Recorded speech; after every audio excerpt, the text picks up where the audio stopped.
Hey, it's Mark Ferguson with Invest for More, and I'm outside a property I bought in June, I believe it was. And I know we've had a lot of crazy stories with evictions and squatters and different things happening, but this has been a great property. Super glad I bought it. It's almost all rented now. We still have some things we can do with some buildings over here, but it's been fantastic. And as you can see, a diesel mechanic does rent one of the spots with all his trucks over here. But just like with everything, we did have a surprise come up recently with this property too, that I don't think it'll be a huge, massive deal, but that's not for sure yet. And I'll talk about what happened there. And you can guess it did come from the government and different things going on there. All right, love the likes, love the comments, love the shares, keep those coming. We'll see how many crazy videos we have coming up, but this is should be a good and positive video for the most part, as we did get another tenant in here, and it's almost all the way rented. So when I bought this property, it was completely vacant, and it's a weird situation. I paid $865,000 for it. I actually had my eyes on it for a while just because it's the type of property I love. It's got lots of different units, can have multiple tenants, and I drive by here quite a bit. I actually own 2 other properties just down the street that way, and it came up for sale, and I jumped on it right away, got under contract, bought it. There was tons of stuff left here, just massive amounts of stuff. But one of the issues the seller had was they kicked out all the tenants before they sold it. They thought that would make it sell better or faster, and in reality, it made it worth a lot less money, and I just tried to get tenants right back in here as soon as I bought it. So we rented this space, a big shop here, plus some yard in the back, to the diesel mechanic. He's paying $5 a month. We rented this spot over here to a detailer, although I just heard something weird about that. So we'll talk about that here in a second. That's what, $2,000 a month, I believe, or is it? Yeah. And this spot right here, we'll show you inside in just a second, is rented to a church now. Just signed a lease, and we're doing some work on it real fast to try and get it ready for $2,200 a month. And then we've got a garage and some yard in the back behind that. This ran for $800 a month. But we also have all these Quonset huts, which is kind of like the circular steel building, is what it's Quonset, I believe, is a Quonset hut. But those are all vacant and empty, so we might be able to do storage there. Not sure. We'll show you those here too. But the interesting thing is I got a letter from the county. This is actually not in a town. It's not in city limits. It's in the county, saying that I had never completed my irrigation and landscaping for the property from a site plan in 2014. And so that took me by quite a bit of surprise, because I had no idea that stuff needed to be done. On the title work, there was a site plan recorded in 2014, or was it 2016? And it did list a bunch of stuff the owners at that time had wanted to do. They wanted to make this a truck concrete washout facility and do all kinds of stuff. But the sellers had never disclosed to me any work that had to be done, any landscaping the county was requiring, any of that stuff. And I just checked back. They never gave me a property disclosure. As far as disclosing, a seller should always disclose any material facts. And a material fact is something that would, not greatly, but would significantly change the value or a buyer's perception of the property. It's kind of, wishy-washy what exactly a material fact is. But if it's something the county wants you to do, a requirement, something you know about the property, it's wrong with it, it's got, water leaks, roof leaks, things like that, you're supposed to disclose those things. Even if you don't do a property disclosure, even if you've never lived in the property, you've never even been to the property, if you know about them, by law, you're supposed to disclose them to any potential buyers, and nothing was disclosed to me. So if I wanted to, I could go back on the seller on that, but the process of doing that is kind of like asking nicely and then going to court, which is not a cheap process either. So we'll see what all this takes. But basically, I've got the plans in my truck. I might show some of them here. They're like, yeah, you never built the pond that's supposed to be here. I was like, what? So right here, you can see this drain. That's a storm water drain. So this property has 3 water taps, which is another reason I bought it. Water's so expensive here. And it's got 3 taps If you're wondering, no, I can't just transfer those to other properties, which I would love to do, but they have to stick with this property. Then it has some city sewer drain, that's what it is, a city sewer drain for stormwater, but then it also has septics, which is what's over there. So the septics obviously are not attached to the city sewer, but it does have city rain sewer, if that makes sense, and city water. Well, right here in those plans, there's supposed to be a concrete retaining wall, and behind it, like a little pond thing. And that's supposed to help drainage, because apparently if it rains really hard, I've never seen it, there's some drainage problems here. And what really happens is water drains to the back of the property and goes into the neighboring property on the north. And even though that's just vacant land right now, the county said that's a big issue and they don't want that to happen. So there's a French drain system that sounds like it was already done in the back, but part of that French drain system is this retention pond thing, which sounds like tiny. It's only supposed to be like half a foot deep, but still. So back here, and we're still trying to get these gates fixed. That's been a nightmare. There's supposed to be a French drain that runs along this side of the property and the back there, and we're not supposed to park on it, do anything on that. So that was another surprise. I'm like, okay, so it's right along the edge of the property, so as long as they don't park right up along the edge of it, we should be okay there. But those were the surprises. And then the other surprise was, they told me I haven't completed my landscaping plan. I'm like, well, I thought it was pretty nice here. I didn't know it needed a landscaping plan, but there's a few spots where they wanted grass and different things. So yeah, I got to figure that out.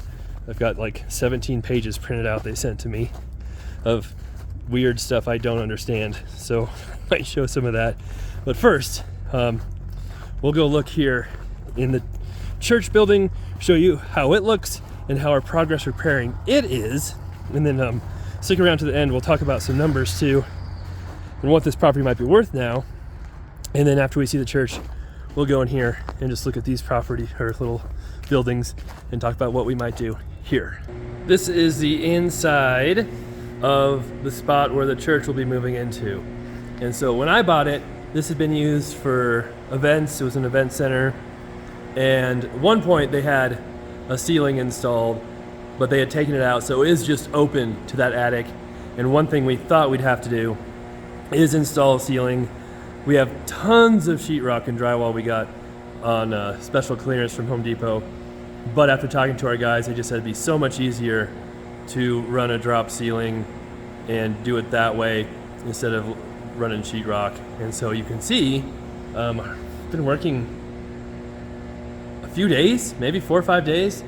Almost all the ceiling is done and lights are in. We're waiting for the ceiling tiles that should be here next week, and the church wants to move in here the end of next week. So we'll be tight, it'll be very close, but I think we'll have everything done. It's just a matter of if those ceiling tiles come in here and we get those done in time, but hopefully we do. This space is rented for $2,200 a month. So we'll have $2,200 a month, $2,000 a month, $5,000 a month, $800 a month right now. And then we still have the Quonset huts, which I'll show you here in a second, where we may or may not do something with them. We did have the heaters checked out. They're working fine, no problems there. Got new thermostats installed with them. The garage door looks weird back there, I know, but it does work, it operates. And the guy renting the spot behind this knows he has to give access to this garage door. And so I don't know if the church will use that or not. They might put their stage there, but they're fine with it there like that. There's a few other minor repairs we need to make, and they plan to do painting and decorations themselves. So nothing too crazy needs to be done except for like the ceiling tiles. There was, obviously some cleanup, different things. We've got 2 bathrooms in here that need cleaned up. And they wanted bars put on the front windows because they said they'll be having some parties and have some stereo equipment, so they want to make sure they're protected. So we've got those. We'll install those for them. And then Nothing for flooring. I think it should be fairly simple, easy. So this has been one of the great properties, although there's some issues we have to talk about here in a second. But no, I've had a lot of interesting, challenging properties. This one has gone very smooth so far. We might have some work to do here with the county, but getting it rented, repair-wise, it's been pretty simple. And yeah, this has been a good, positive property as opposed to some of the other ones you may have seen here recently. Okay, now this, let me turn on my light. I love my new phone because I can turn my flashlight on while I'm recording. So this is what I mean by Quonset hut, just kind of round frame that goes all the way down. Usually they go all the way down on both sides. This one kind of stops to another frame there. And this spot was used for marijuana grow before I bought it. So the previous owner, it's kind of a divorce situation, had all kinds of lights and different things in here. And there's water and heat, but now it's kind of a jumbled mess. So this keeps going a long ways back. And there's more of these little spots that were used for grow areas. A cord I have not tripped on yet, somehow. But my plan for this, if I want to, depending on how busy I am and what all I want to do, I was kind of thinking of just taking out all of these walls, just leaving it open, and then sectioning off, maybe maybe putting up 2 or 3 walls and leaving like from here to there, just renting this out for storage, putting a garage door in right there. There's 2 more garage doors down there. Someone could have a garage door, a human door, and then a pretty decent sized chunk for storage. And I don't know exactly how big these would be. I can kind of walk it off. It's a weird walk off because I'm angled. 1, 2, 3, 4, 5, 6, 7, 8. It's about 25 by 1, 2, 3, 4, 6, 7, 8, 10, 11, 12, 13 by 40. That's a pretty good size storage area. So I don't know exactly what I could rent those for, but I mean, boy, 600, 800, 1,000, maybe in that range, just depending. I haven't researched that yet. There is power. There's power here. There's some furnaces. I don't know how well they work. There's actually water in here too. So clean this up a little. It might be worth renting these out as well as being the next step in the property. So that could be an option, or I always have other stuff to do too with other properties that I might think about fixing up first. Just have to see. And then, another thing I have to think about, do I sell this property? What do I do with it at that point as well? So here's the car detailing place, and I haven't seen them here for a long time. You can see lots of car tracks and stuff going through, but I'm guessing that's for the mechanic here. And then someone just texted me literally today and said, hey, I'm the person who wanted to put a car dealership in over here, because I did have someone who wanted to use this as a car dealership, but it takes a whole lot. Oh, my blinker's on over there. It takes a whole lot of city, county variances, different stuff to get a car dealership approved. That's a little different than most businesses. So I wasn't sure I wanted to go through that. But she's like, oh, I heard this place is moving, and can I do a car dealership here? I'm like, what? I hadn't heard that. So she said, well, maybe I was mistaken, but hopefully not, because they do have a long-term lease, so they owe us quite a bit of money, but we'll see what's going on there, I guess. Okay, so here are some of the site plan stuff I was referring to, and there were some letters before this, but they had some names, addresses, and stuff that I'm too lazy to blog out, so I don't want to show all of that.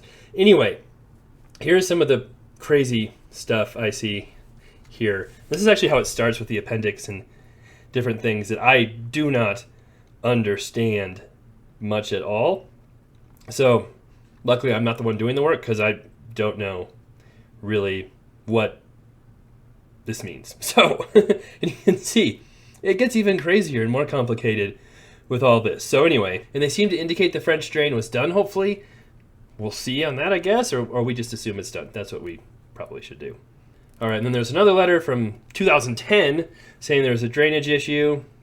And here's an aerial of the property. And this is the north field I was talking about that gets flooded a little bit that they're worried about. This is the car detailing place. Here's the church we just rented. Here's the diesel shop. And then here's the big Quonset huts I was in. And right here is where they want the pond. And this is an old one where I guess they're worried about the drainage issues there. I don't know.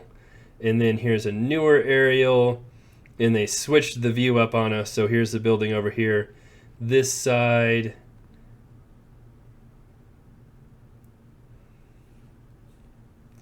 This doesn't have any personal information. So that's okay. All right, so this is what is recorded. And yeah, I mean, there's like so much stuff here that I don't know what all is going on. But here you can kind of see, I don't know how well you can see on this video, like they're full. These are also supposed to be truck parking lots back here. This is behind the building in the back lot. Here's a Quonset hut. Here's a diesel mechanic. This is a sensitive area where they're not supposed to park. I don't think anybody parks there. More spots here behind where the dance studio is. And this is our kind of landscaping plan, which shows like little like spots for grass, I guess. I don't know. That's really going to cut down on parking though. So I'm not sure how excited I am about that. Handicap spots here. Is this more landscaping here? Is that supposed to be a... Oh, no, I can't really zoom in very well. Sorry. Tractor parking. Here's where the concrete wall is supposed to be and the little pond thing here. Here's the French drain thing I was talking about, which seems like... Ugh. I mean, you're going to be driving over it all the time. There's a fence and gate right there. So, more stuff, more weird stuff. Oh, does this drain go to the... This must be the sewer drain, not the sewer drain, wastewater drain going here to the street. And here's my pond thing-ish there. So yeah, and they wanted to, like I said, a concrete washout facility. I said none of this stuff was done. Here's their pond outlet box. But it's kind of like, if we didn't do any of this or didn't use this site plan, do we really have to do all this stuff? I don't know. Like that's kind of, I don't know what happens if you just don't do these things. If they'll put a lien on your property or something else. But obviously it's been like 6 to 8 years and nothing's been done and they haven't done anything yet. And they only knew it wasn't done because someone came to them.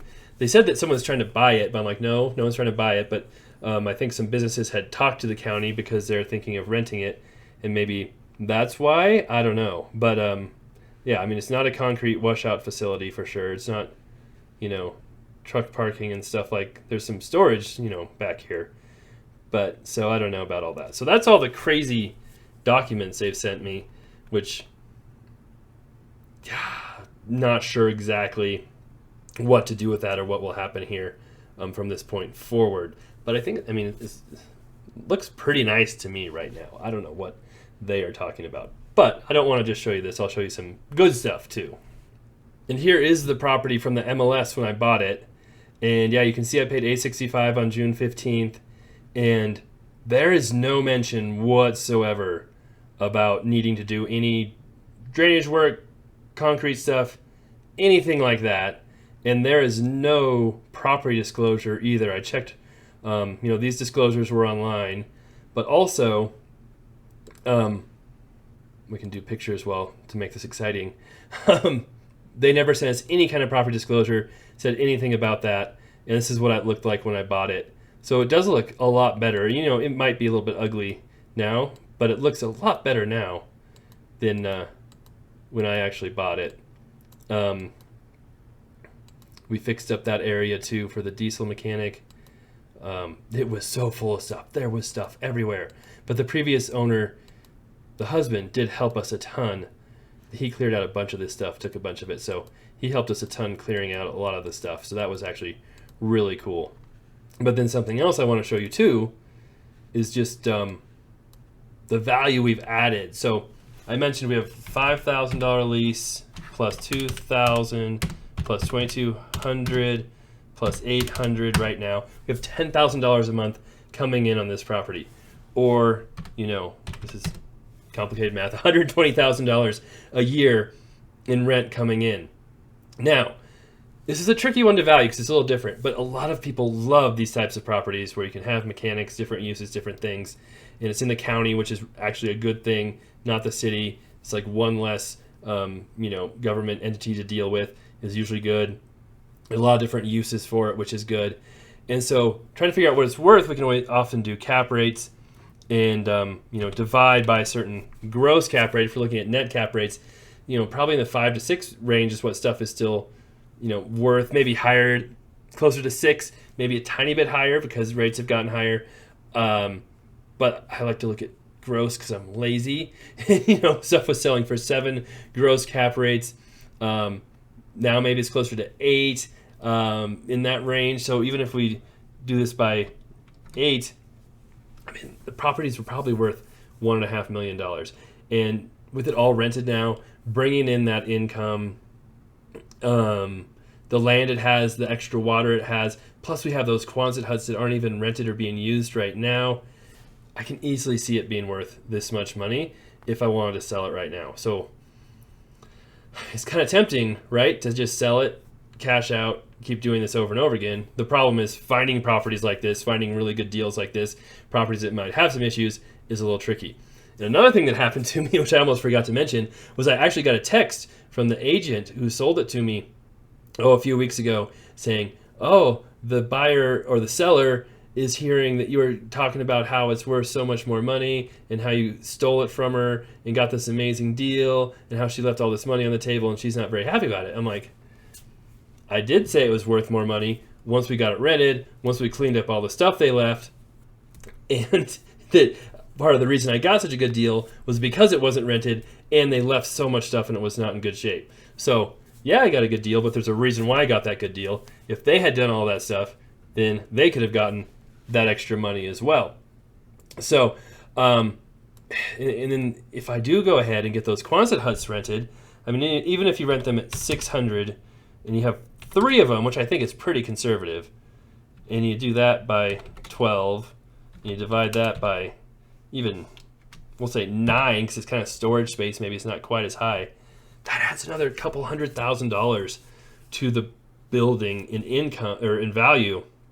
So taking that stuff out, adding some walls.